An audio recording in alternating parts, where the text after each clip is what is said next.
There you go. Thank you. Cheers. Cheers. Sorry, I'm trying to bribe the judges. I made it. Hi, I got one. I Hey, do me a managed favor. one. Make some noise I for need the a one. judges over here at the table. Judges, again, you got the hardest job here today because you want to make sure that Cape Town is correctly represented. Because we want them to go all the way, right? Absolutely. You want it? All right, here we go. Are you ready to get this thing started? All right. And then while the judges are deliberating, all the stuff I got to get rid of, 'cause I gotta catch Yeah, up. you're welcome. He was supposed to be Here we here. go. Up It's first. just 3 of us. It is KB Cosplay as Mad Hatter from Alice in Wonderland. Mad As Hatter. her first cosplay, she attempted the interpretation of the Mad Hatter from Alice in Wonderland. KB Cosplay spent 6 months on and off working on this cosplay. Began by crafting a ginger wig from scratch, utilizing hair extensions and a wig cap. The material for the jacket was carefully selected to convey a weathered yet magical appearance. It is a thick felt-like cotton blend. Thank God, because it's not cool, it's too cold in here. The individual details of the character, such as the pin-cushion ring, hat pins, cufflinks, and bottom belt, were handcrafted using various techniques to achieve as much accuracy as possible. The hat is the most recognizable part of the Hatter, and it was created using felt. It was then shaped with cold glue while adding layers of lace. KB Cosplay. Up next, Alice as Haskeet from The Last Period. Alice's passion project Haskell from the game The Last Period involved countless hours perfecting her cosplay. She mastered power tools and engineered a mechanism for the massive rope bow. The costume features a modified kimono pattern, 3D printed elements, EVA foam, and handcrafted details to match the character's style. The bow, crafted from PVC pipe and EVA foam, and the arrow, embellished with printed pieces and hand-dyed ropes, complement the movable ears and tail. Enhanced with a ball bearing for realistic motion. Alice's innovative solutions culminated in this exquisite cosplay creation. It is Alice, everyone.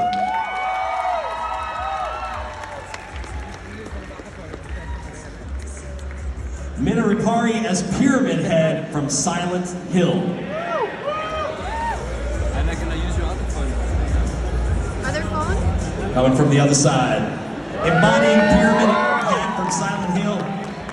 He spent 2 months constructing all the props. He sewed sack material, created the bottom skirt, and built the headpiece from cardboard, tape, and foam, dedicating days to achieve the perfect weathered look with various paints.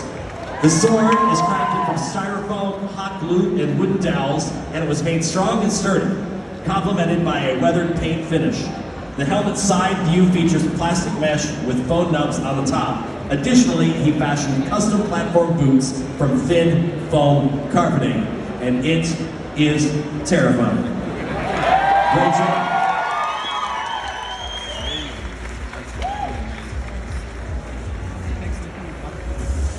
Kitsune Cosplay as Jessie from Pokemon.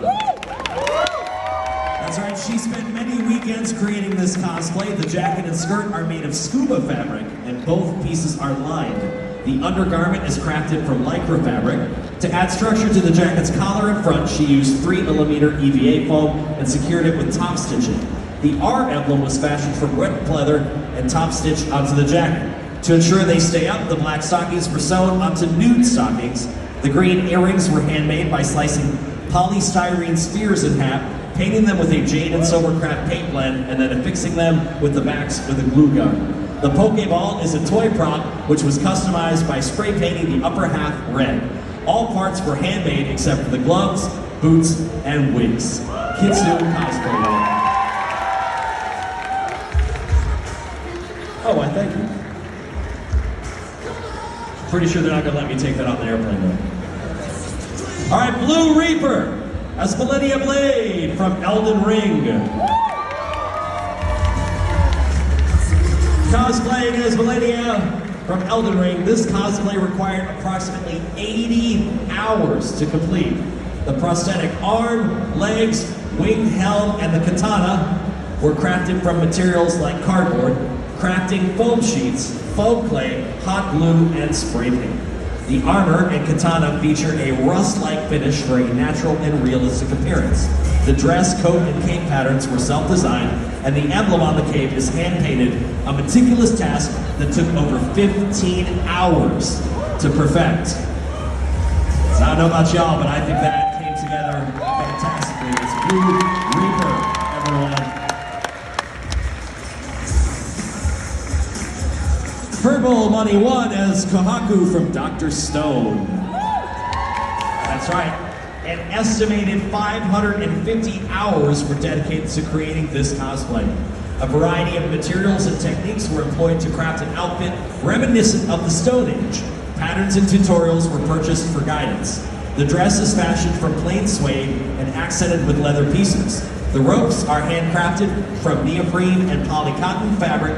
The shield, daggers, and shoes were constructed from EVA foam, which was then primed, painted, and given a weathered look. The wig was styled using hairspray and spiking gel, and to maintain the ponytail's position, an internal wire frame was used, along with a magnet at the base for secure attachment. Fantastic.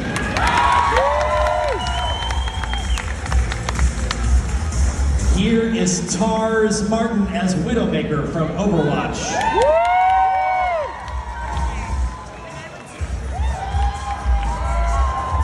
Tara began her Widowmaker cosplayer project a year ago, driven by a desire to expand her artistic horizons and to learn new techniques. She carefully hand-sewed the bodysuit using hologram, foil lycra, and spandex to mimic Widowmaker's distinctive reflective look. The armor pieces, including the gauntlet, helmet, shoes, and shoulder armor, were primarily made from EVA foam and embellished with dyed molded crystal art beads. Resourcefully, Tara recycled items like old concealer bottles and chopsticks for details such as the gauntlet darts. To complete the ensemble, the rifle was meticulously 3D printed. She added depth and authenticity to the character by applying weathering effects and detail enhancements with a mix of acrylic and fabric paints. Tars Martin as Widowmaker from Overwatch.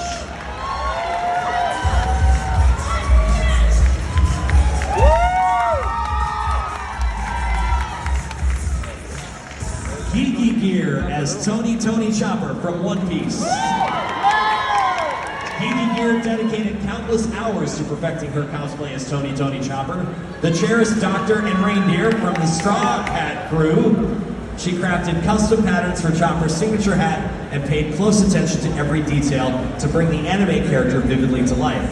Her techniques were diverse, including drafting patterns in AutoCAD, 3D modeling the antlers, 3D printing, foam crafting, and applying weathering paint techniques.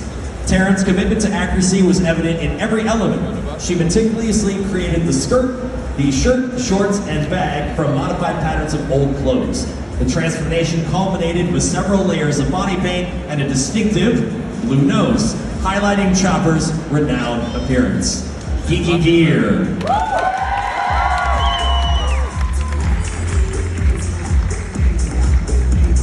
Here is Loki Doki as Raiden from Metal Gear Rising. The Metal Gear Raiden cosplay was a labor of love, taking roughly 3 to 4 weeks to complete. The armor was crafted from EVA foam, heat-sealed and coated with multiple layers of Mod Podge to achieve a smooth finish. Acrylics and spray paints were then applied to mimic the character's distinctive style. A rotary tool with a sanding bit was used to add bevels and sculpted details, while painting hot glue dots and metal eyelets create the illusion of ribbons. The jaw piece was fashioned from polymer clay. To give the armor a battle-worn look, dry brushing techniques and silver paint were used for weathering effects. The visor, constructed from clear acrylic, was meticulously cut, dyed, and molded with a heat gun that cleverly attached to the earpieces with magnets. It's Loki Doki as Raiden.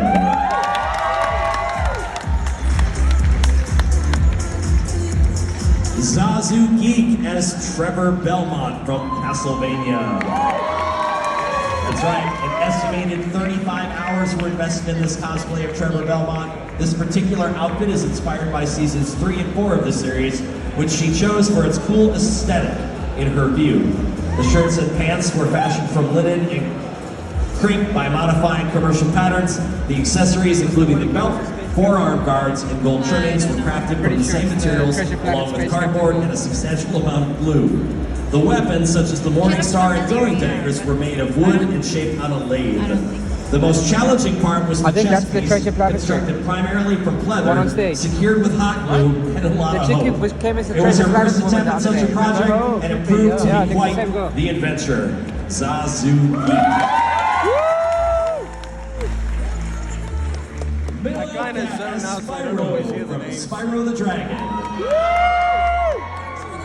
This adult rendition of Spyro the Dragon, alongside his faithful companion Sparks, draws inspiration from the art of Nicholas Cole, the official concept artist. This iconic PlayStation character's cosplay was created in 2021. The body, limbs, tail, and head were constructed from EVA foam and adorned with purple and yellow fabric. The gloves, bags, and belts were crafted from hand-stitched pleather. Since its initial debut, the wings have been entirely revamped, featuring a metal folding framework with fabric coverings. Several adjustments and enhancements have been applied. Countless hours have been devoted to this cosplay to vividly bring Spyro to life.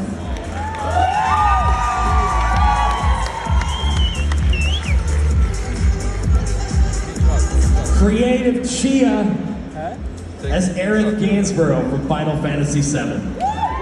This project was a labor of love spanning over 4 months of meticulous work. The wig underwent a complete reconstruction to adequately support the ponytail. The dress, crafted from pure linen, was dyed and adorned with white diamond shapes, each featuring a hand-plated fleur-de-lis. The buttons were made from resin casting, while the jacket is distinguished by its flat, felled seams, welt pockets, and metal zippers and buckles that were both designed in 3D and printed. The basket's creation involved a bucket and rope, and the necklace was made from leather cording, highlighted by a 3D printed floral embellishment. It is Creative Chia.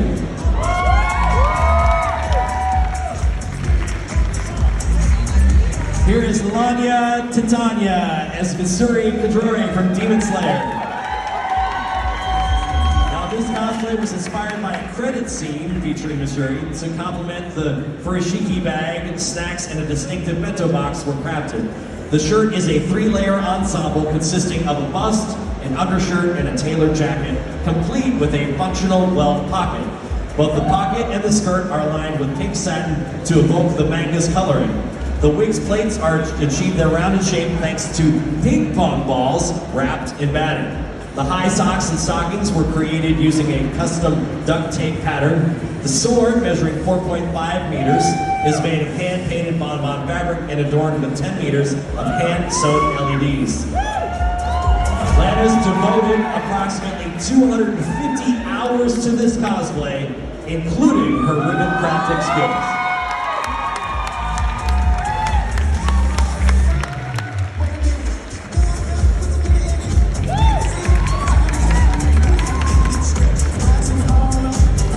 Jessie Jester as Millennia Blade from Elden Ring.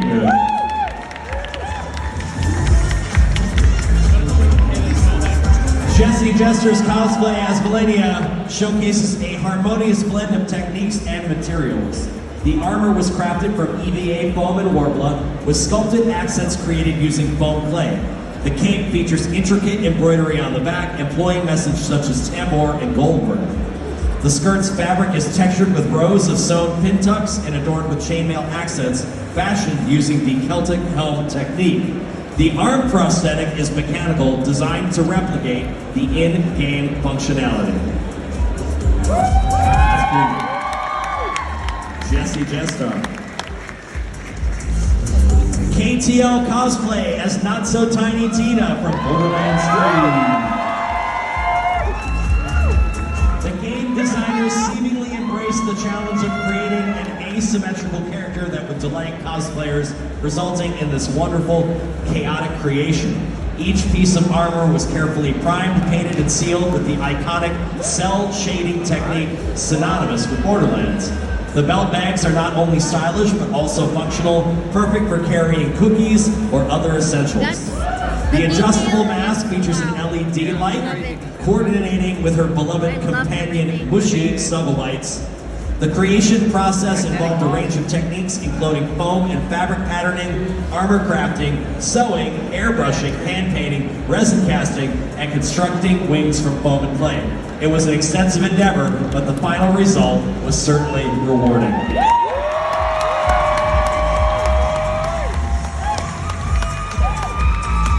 Layla as Azula from Avatar: The Last Airbender. Layla spent 4 months meticulously crafting a fan art version of Azula from Avatar based on Hannah Alexander's design. Despite juggling full-time and part-time jobs, she employed various techniques: dip dyeing fabric, sewing her first fully bowed corset, and adding hot-fix rhinestones for sparkle. Layla also created heat transfer vinyl details for the sleeves and skirt, and used Warbler for the shoulder cage and collar. A blue silk fan symbolizing Azula's blue fire completes the ensemble.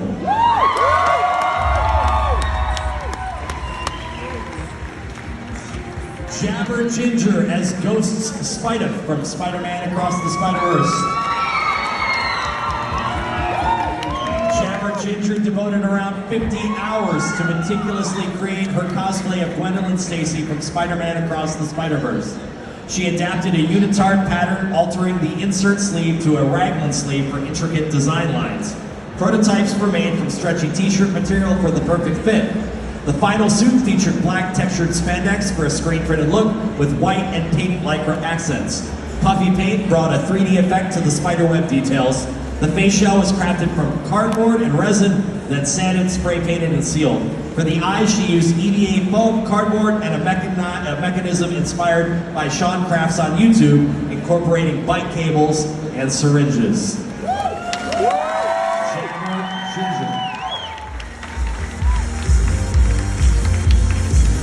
Neon Okami as Link from Legend of Zelda. Neon has been dedicatedly working on a Link cosplay since August of 2023, investing months of preparation. He meticulously connected each link of chainmail, hand-embroidered the tunic details, and crafted the undershirt with multiple panels. The elf ears were fashioned from leather, tinted and shaded with makeup. The armor pieces, also made from genuine leather, were tooled to add raised details, then dip-dyed and painted. The sword was carved from balsa wood and EVA foam, shaped with foam clay and encased in warbler. The scabbard, reinforced with metal rods, was constructed from high-density EVA foam. Neon Okami.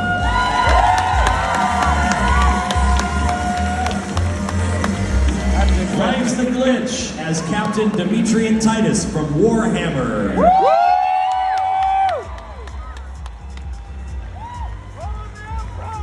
Glitch dedicated over 200 hours to meticulously recreate Captain Titus from Warhammer Space Marine. The process began with transforming game model files into practical patterns and constructing the armor suit from SPX foam of varying thickness and densities. Attention to detail was paramount, ensuring a perfect fit as well as mobility. The painting process required multiple layers to achieve just the right color and shading. Glitch's commitment to accuracy shines through in every aspect, from the text to the minuscule rivets, capturing the essence of the ultramarine and the grandeur of the armor. Life's a Glitch, y'all.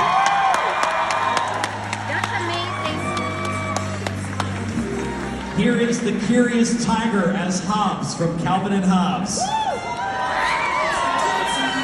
Hobbs was crafted entirely from scratch, with each pattern and piece uniquely designed to animate this endearing character. Over 75 hours were invested in this project, incorporating newly learned and even invented techniques.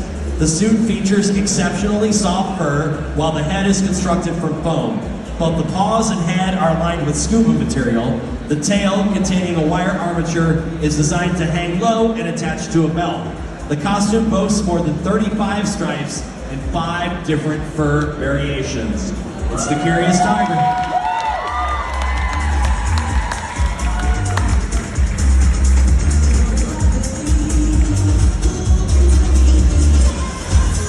Drew Boy's Hobbit as Persephone from Hades.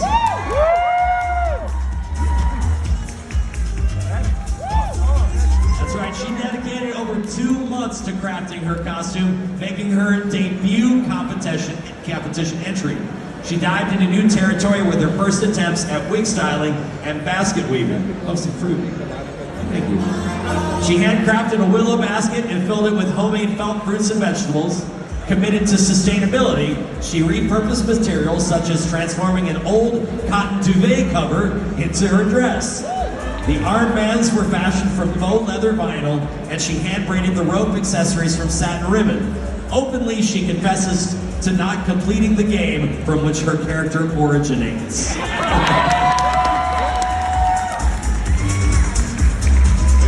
Lima India Zero as Armored Wonder Woman from DC Comics. The Armored Wonder Woman cosplay, inspired by concept art from the video game Injustice, represents her first foray into cosplay. She dedicated over 100 hours to sculpting, painting, and researching the techniques needed to craft this armor. The armor was meticulously sculpted by hand from EVA foam and then hand-painted to add shading, a metallic effect, and a battle-worn appearance. The ensemble is completed with high-quality details such as genuine leather, a custom-made scuba bodysuit, and bespoke battle boots in the perfect shade, culminating in the full armor set. Lima, India, Zero.